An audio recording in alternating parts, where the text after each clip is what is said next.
today checking out here the brand new LG G7 Thinq from T-Mobile, and I've been using it now for the past couple of days. I will have to guess around 4 or 5 days.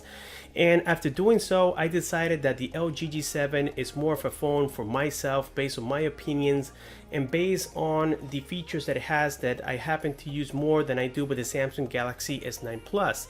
So please guys, before you comment below with hatred, just try to keep it friendly. It doesn't mean that I'm a Samsung fan and it doesn't mean that I'm an LG fan. It just means that the LG in this particular case has better features that I find to be better for myself than the Samsung Galaxy S9 Plus. Again, let's keep it friendly. So anyways, getting a look here at the box, we can tell that this is the T-Mobile version once again. And the box may be different from the international model or any other carrier out there like AT&T, Verizon. They sometimes change and that's normal. So this one here comes with the Snapdragon 845, exactly the same as the S9 Plus. It has the Adreno 630. It comes with 4 GB of RAM. Now the Samsung Galaxy S9 Plus does come with 6 GB of RAM, so that's a big difference right there. We have 64 GB of internal storage on both, and this one also has dual cameras with optical image stabilization. One is a wide angle camera and the other one is just a standard camera with AI technology, and we have an 8 megapixel front facing camera. So again, the cameras are very competitive in these two devices, and we have seen many videos out there about this subject. So now let's go ahead and jump here quickly into the unboxing of this device. So inside here we have a cleaning cloth, very useful. Then we have the amazing LG G7, and this one comes with a 6.1-inch display. It has a resolution, I believe, of 1440 by 3120, and it has the 19:9 ratio as well. The only little bad news about it is that it is an LCD panel and it doesn't have the OLED technology that we see here on the Samsung Galaxy S9 Plus. Now something I do like, and which again is one of the, we can call it the first reason I decided to switch, is because, well, I kind of, got tired a little bit of the curved display after a while. I mean, when you see a flat screen, it's definitely a different feeling.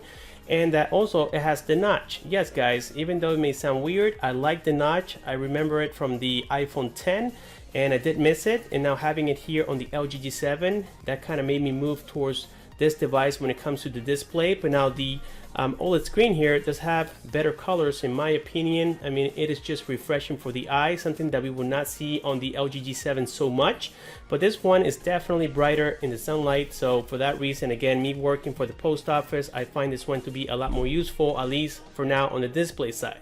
So the battery, this one has a 3000 milliamp battery. The S9 has a 3500 milliamp battery. So on that side, I sacrificed it a little bit. Now the battery, after using it for a couple of days, is not so bad. So I don't have a lot to complain on here, guys.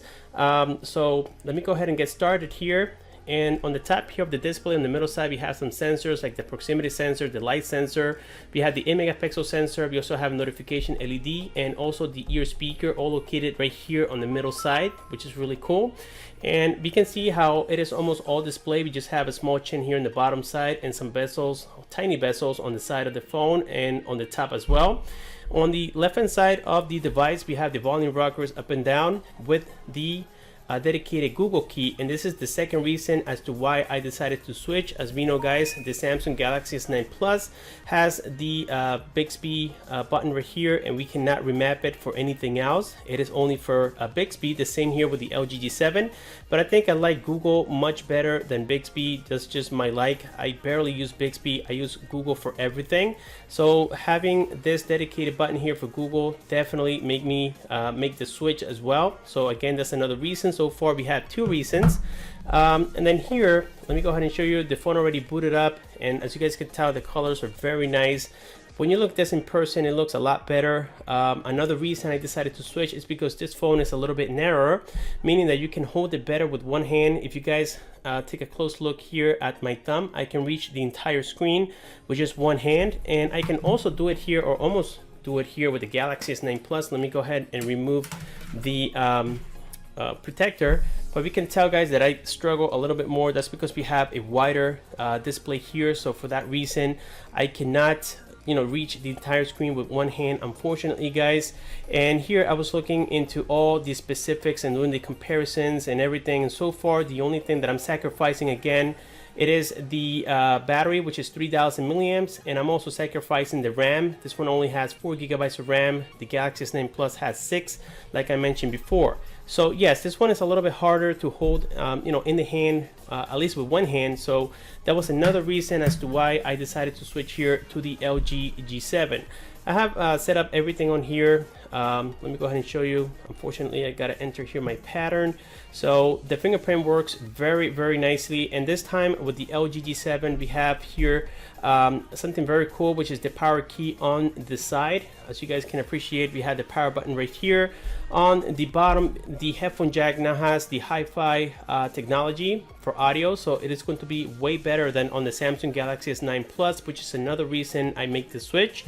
And here we have the USB Type-C, the main microphone, and the loudspeaker, guys, which now has a technology where on the back it feels like it's vibrating, and it gives you a better bass experience when it comes to the audio. And this thing is super loud. I'm talking about the loudest speaker that I have heard in all the time that I've been using cell phones.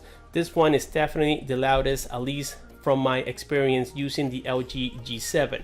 So on the back side, here's what we have: the dual cameras. Again, one is a wide angle lens with optical image stabilization. We have the regular lens right here on top, together with a laser focus. We have the LED flash, the fingerprint scanner, and on the back here we have some more information. Let me go ahead and remove this for you guys. There we go. Let's go ahead and remove here the IMEI information and stuff, which I can care less about. So as you guys can tell here, I got the silver model, which looks very nice. On the top here we have the SIM tray with a secondary microphone. And here, let's go ahead and take a look at the operating system. It is running on the Android Oreo 8.0, and to prove it, let's go here into About Device, guys. This is just a recap because I'm pretty sure that by now you know exactly all the specifications of this device.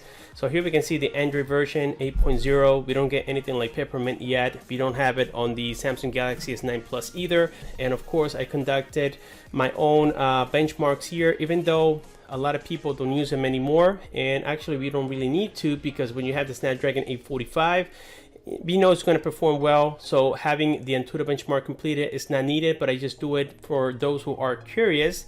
And here we can see I got 220,000. It fluctuates sometimes between 10 and 15,000. So it is a very similar score to what I get here with the Samsung Galaxy S9 Plus.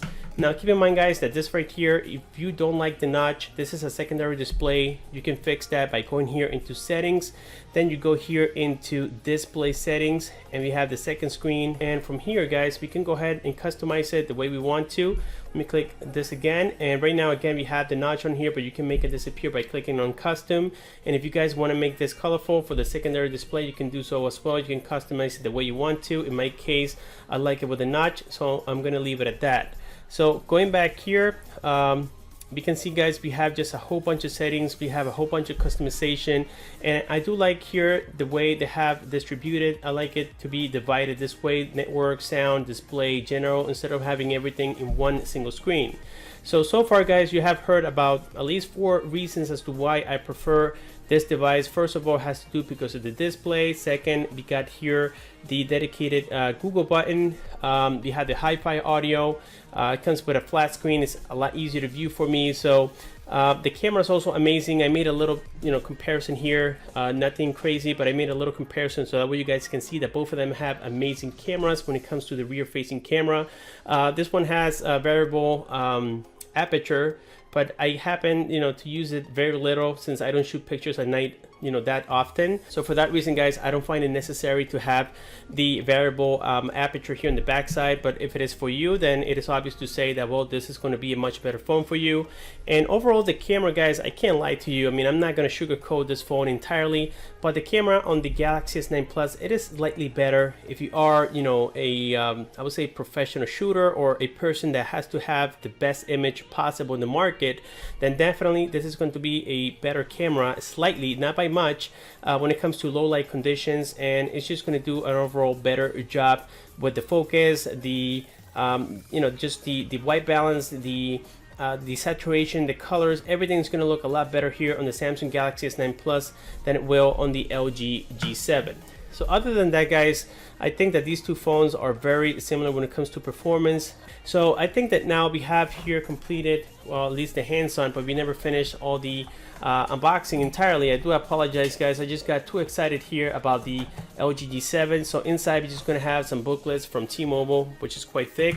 We have the SIM card, we have the fast charger, okay, and finally the USB Type-C port, or I'm sorry, the USB Type-C wire right here, and that's all we get inside of the box. So now, guys, with this being said, I think I have completed the unboxing and the hands-on of the LG G7. Let me know in the comment section below what you think about this particular device versus the Samsung Galaxy S9 Plus. Please, guys, keep it friendly. And just to make it fun, let me know why I should switch back to the Samsung Galaxy S9 Plus. Give me concrete reasons, and just let's have fun on the comment section below, and I will respond as much as I can. With this being said, guys, thank you so much for watching. Subscribe for more, and I'll see you on my next one.